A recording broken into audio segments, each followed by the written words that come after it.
Hey everyone, my name is Bryant Chase. I'm the director of social media at CareerArc. And today on this episode of Help Wanted, we're going to be talking to Natalie Brodie. So Natalie Brodie is absolutely a fantastic person for so many different reasons, but she is likable, she is approachable, she is kind, and it's something that I think we can all agree this world needs a lot more of. So throughout the episode today, we're going to talk about leading recruiting from a place of kindness and how that can benefit on both sides of the spectrum. So candidates can benefit from that, recruiters can benefit from that, and then we all as a whole benefit from that in a really, really special way. As we're talking through this today, I would really appreciate it if you shared where you're joining us from. So I'm based in Los Angeles, and then we'll learn where Natalie's based from in a minute. And we also have who's helping me today for this episode is Marissa Gonzalez. Marissa is I always refer to her as my behind the scenes queen. And she is also just an absolutely fantastic person. We're so fortunate to work together in this space. But the whole series for Help Wanted is just trying to connect people in the recruiting industry, talent acquisition industry, employer brand specialists with maybe new ways of thinking and how their personal lives impact their professional lives and how all that circles back to ultimately benefit us. So we've been out for a few weeks. I was sick. Thank you for coming back with us. But without further ado, I would really like to introduce Natalie. So Natalie, thank you for being here today. Do us a favor, tell everybody who you are, what you do for your work, and also where you're joining us from today. Hi, everybody. I'm Natalie. I'm a client success manager at CareerArc, and I'm joining you today from Boise, Idaho. I think that surprises people most of the time when I share that. You gave us a good example of A, I was surprised that you're based in Boise, and B, I was surprised that you pronounce it Boise instead of Boise. Yes, people are from here if you say Boise, not Boise. But yeah. Correct. Mm-hmm. One of my best friends on the East Coast, when we met traveling in Asia, she was like, I can't believe you're from Idaho. You're too cool to be from Idaho. So let the record show there are some cool, kind people in Idaho. Idaho is a pretty cool place, and Boise is actually also a really cool place. I've been there once before and had a great time. It doesn't get the credit it deserves. People do say that everyone here is so nice. We're so nice because we just, maybe it's changed over the past few years. I hope we're all still nice, but maybe not as busy, slower pace of life. I think that's the thing about the world as a whole, though. Like the world has been pretty exhausting the past few years, especially. And you're kind of like, I hope that everybody is still nice, but it's kind of like our mission to make sure that everybody is still nice and kind and that we lead from that place. Always. And that's one of the things that's so special about you. So you work with clients, you work with recruiters every single day. The number of client support messages that we get about clients coming to us being like, I just want to say thank you. Natalie is always on. She is always helpful. She's always this. She's always that. We get tons of them, and we release a lot of them on Friday. So if you look at our social posts on Friday, we did one for Mariah Chan, who's also just an incredible human being. So it just radiates sweetness. But how did you get it? Like, you have a reputation for being super likable, approachable, and kind, but also you're really funny as well. That's another great component. But how did you did you get all that from living in Boise, or is that from how did you get that reputation? Yeah, the joke is that people who are funny had childhood trauma. So all jokes aside, there can always be some truth behind that. I mean, guilty. You naturally maybe make jokes as a coping mechanism, who knows? But I'd say I'm generally a really happy, really fortunate person. But definitely, I'm a big jokester. And I also think that you can be professional and funny. It can really relax somebody who might be nervous or a little more structured. So I do definitely like to add in some humor into my interactions with clients whenever possible. I mean, we both are sitting there with a job to do. We're going to get it done, but why not just enjoy 30 minutes a little bit more? Absolutely. I just reached out to a woman named Ruby Uloa, and she had posted on the Facebook Human Resources group just a fantastic, relatable meme. The Facebook Human Resources group is a great spot, even for recruiters and non-recruiters, just in the industry alike. And I reached out to her on LinkedIn. I was like, listen, you get it. Like, thank you for infusing my day with a little bit more humor. And that is allowed. It ought to be allowed a lot more often. And she was just more approachable for you, a person who she doesn't know. You don't know her, and you felt like you could approach her. Well, that's the thing, is that she made social media social. So I was like, you inspired me to reach out. Like, I know that you get my humor, like you speak my language, and I appreciate that. And I think that's one of the interesting things about you. So you got into Career Arc. Tell us about how you came to your job at Career Arc. Yeah, absolutely. I was really doing some big soul searching at the time, and I just kept having the word strategy. Every year I come up with a word that I want to focus on in my personal life and in my career. That was inspired by a friend of mine. So the word I just kept hearing was strategy. And then, a big emphasis on my position here is strategy, social recruiting strategy. And so I just knew I wanted a job where I could use my strengths, which are people. I like people. I've always worked in client services in some capacity, even all the way back to college being a server. You're still client facing, you're forming relationships that is, you're going to get better tips if you're bonding with them and you're having a good time and they like you. And it's trickled all the way up to what I'm doing now, which is people first.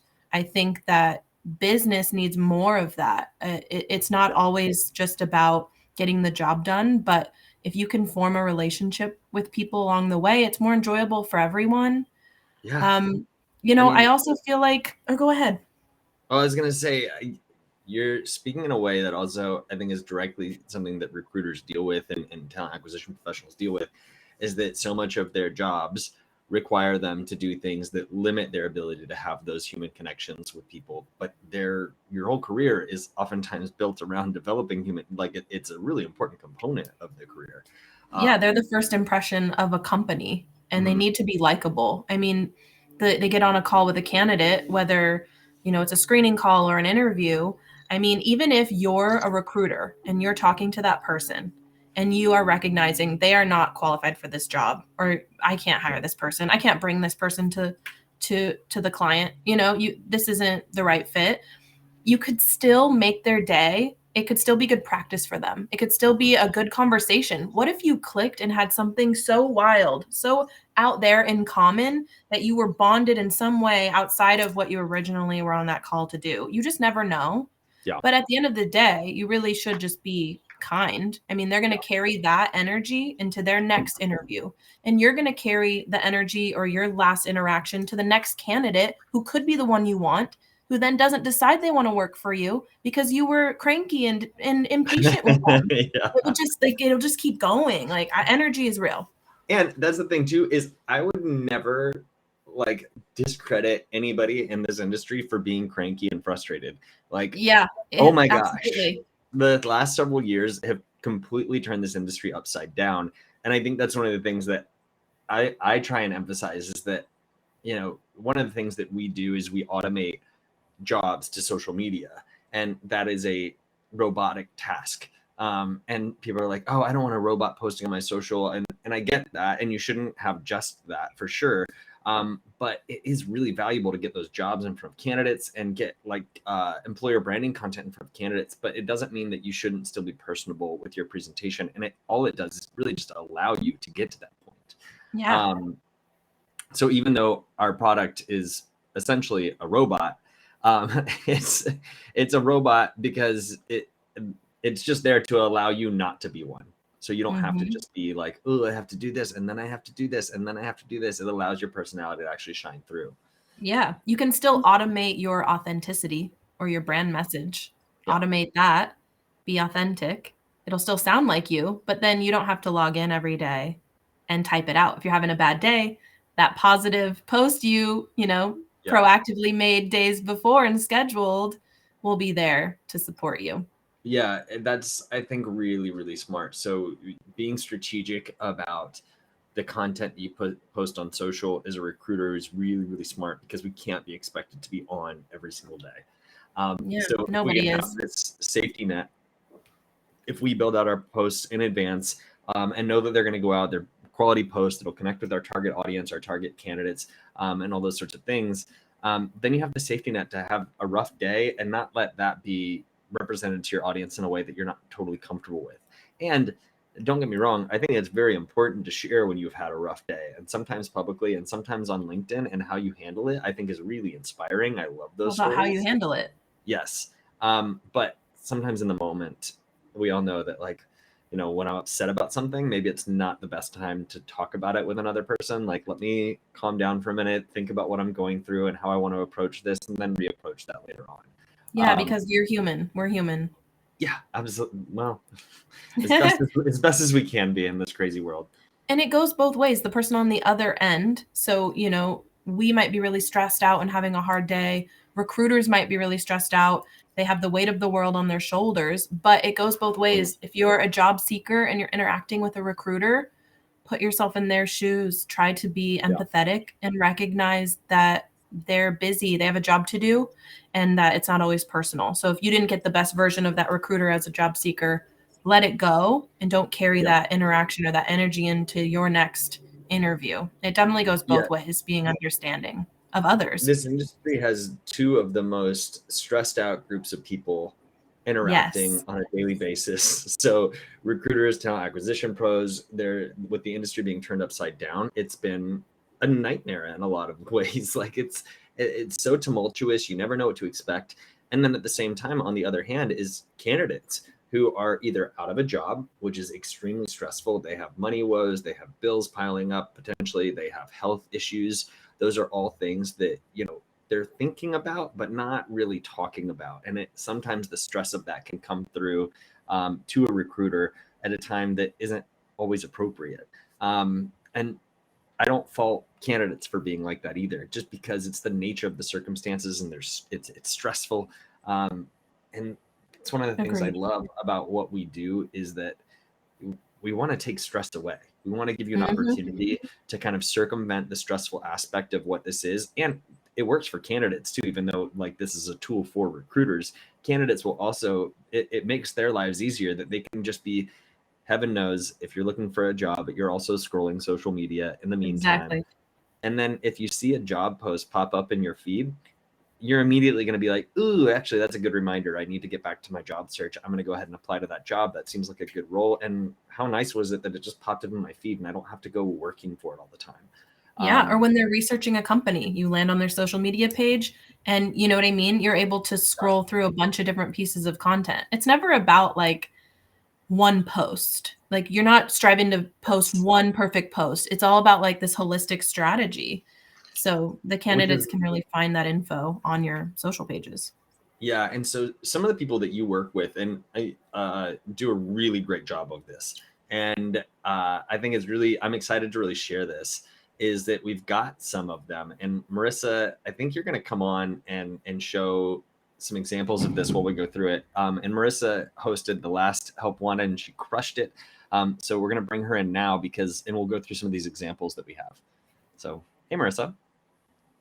Hello. Thank you for being here. Hi, everyone. Marissa is absolutely fantastic. We adore her. If you all saw the last episode of Help Wanted, you got to meet her and see her interact. But so some of these accounts that we want to share with you are ones that you can get really good examples from. And we encourage anybody who is following right now, watching along, to go and give these people a follow for inspiration, because it's always nice, even if you're crushing it with your social recruiting content. It is really nice to see other people who are doing a good job, because they can give you a new perspective. So tell me about who's kind of first on your list, Natalie. Yeah, so Agrace. Agrace is a healthcare client, and most recently, what I love that they've been doing is they were sharing about their WISH program. So this is something that is going to be a post about their clients, and then what some of their existing employees were able to do, like an activity that they participated in with those patients. And it's really emotional and sweet, and it's just authentic content that you could not make up. So it really, to me, is just a really authentic way for them to share a little bit about who they are, what they do, what makes them stand out. And everything they post, to me, it just comes off really true to their brand message. So if you're ever unsure of which direction to go with your content, we're always going to bring it back to being authentic. If it doesn't sound like you, or if you're selling something that's not going to be there when the candidate gets there, don't do it. Make it. And this is actually, and let me make sure I get this to the right. I'm sharing the right screen for this. But Josh from Agrace, Joshua Riley, is fantastic. He's talent acquisition specialist there. And if you follow him as well, you'll see some really fantastic, touching, heartwarming posts about employer brand and employer brand type content, but also job posts that are heartfelt as well. Yeah. And, this is all automated through the tool. So we call it the employee advocacy program, where individuals, whether they're recruiters or people in the organization, they can opt into sharing this content, and it's already scheduled out on a calendar. Josh doesn't have to log in and do this himself. We can automate it, but it was still created by the company. So the messaging is authentic. And we were like, Marissa pointed out earlier, I said something about automating your authenticity. So that's a perfect example. Yeah. And then this next one is from Mia from Cellular Sales. So tell us a little bit about her as well. And Cellular Sales. Of course. Mia, once again, this is part of the employee advocacy program or brand ambassador program, where an individual's sharing content. And I love Cellular Sales, and they're a great example because all of their assets, they talk about employee stories. So you see employee testimonials, the quote on the image here. They really put an emphasis on telling stories. So if somebody was not able to feed their family or go to college or buy a house after they got their job at Cellular Sales, they were then able to do those large life milestones. Okay. So I think that's pretty powerful and impactful. And they put that into their social recruiting strategy. Yeah. I love that. That's so heartwarming. And it takes us back to the whole concept. We had a Help Wanted episode with Arunima several weeks back where she talked about, like, a recruiter changed my life. And that's the thing, is that sweet professionals in this industry don't get the credit they deserve. Like, that's a big freaking deal. And I just love it. It makes me excited for what we do and getting the word out there more often. So the next one that we have is Tetra Tech. And tell me about this company. Yeah, so Tetra Tech, they are a large organization with a lot of different divisions, and they do a really good job at sharing their employer brand content on what you see is here, a career page. So they're able to constantly fill this with employee testimonials or unique posts. The one you were just looking at was a job map. So they take our job map and they put in this instance, a group of all of their water positions. So these are maybe projects or proposals they want to share. And then a candidate can click on this post and interact with a certain job type on this map and see what's available. Yeah. So this is just another creative way to break up the job content. These tend to have good engagement when you use the job map.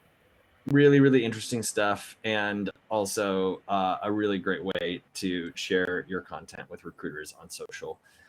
So this next one is from Jessica from Berea. Sorry, tell me how to pronounce it. I should know because heaven knows the pasta people, Barilla. Yeah, I'm sure in Italy they'll say like Berea. Yeah. So tell me about this team as well. Yeah. So Jessica, another brand ambassador or part of the employee advocacy program, they also post really good content on their Facebook careers page, but they are always putting an emphasis on DEI and LGBTQ types of content. So if it's not a job posting, they are mixing in really strong employer brand posts. So keep in mind, your post doesn't always have to be a job posting. But if it is, you can add in DEI through your captions, through your imagery, or you can do a unique post on its own to share something. In the past, they've also shared a post to, here's our DEI board within their organization, and you can read all about it here on our website. So once again, you're driving them to somewhere else that's not always a job. And so that's the thing, is that we have people who strategize, our team members strategize with the rest of their teams. So tell me about Cognizant and Matthias, so you can see right here as well. Yeah. So, Matthias, he does a great job at leading a team. So they have a dedicated team in place to focus solely on employer brand social recruiting strategy so that their recruiters can focus on sourcing, interviewing, and not have to be social media experts. And we're able to automate all of that through our tool. We're actually posting to over almost 200 employee advocacy pages. That's Pretty huge. fantastic. Yeah. Yeah. And then lastly, quality carriers. Tell us about them real quick too, because they have some interesting things for quality carriers as well. Yeah, quality carriers, they do a great job emphasizing women in a male-dominated industry, I would say. So, Ooh, no, we love that. yeah, they do things like Women Wednesday. They also have a lot of driving jobs, CDL drivers, and I am guilty of this too. I would expect a lot of the drivers to be men. So I love that they're highlighting how many women are in the organization, what Love makes that. them so great. Yeah, Oops, sorry. it looks You know, awesome. I know I heard an echo. I thought it was Marissa chatting with me. I don't know where it is. I want to go ahead and give Mariah Bland a shout out for Women Wednesday. That's awesome. The interesting thing about the trucking industry is that I did some research on this. 60% of the jobs in the trucking industry are women. But it's amazing. I had no idea. Truckers only make up less than I think around 7% of truckers are women, of drivers are women. And I thought that was really interesting too. So these are some really fantastic examples that you shared with us today. I'm so appreciative, Natalie, for you taking the time to do that. I'm going to stop sharing my screen and get us back to here. So we ran a bit over because it was just such good content. But ultimately, the message that we want to share with everybody watching today is we know things are stressed. We know things are overwhelming, and we are working really, really hard to kind of lead with kindness and give some kindness back to this industry, and help be there to support you and our team. I hope that you can feel it from Natalie especially, but also from Marissa and myself. We care about what you guys are going through. We want to make your lives easier. And if there are any ways that we can continue to do that, please DM us with inspiring ideas or other good people to follow. We'd love to share it and provide more examples to the industry as a whole. So Natalie, thank you for sharing. Marissa, thank you for always being the queen behind the scenes, and to everybody viewing, thank you for being here, and we'll see you next week. Thank you so much. Bye, guys.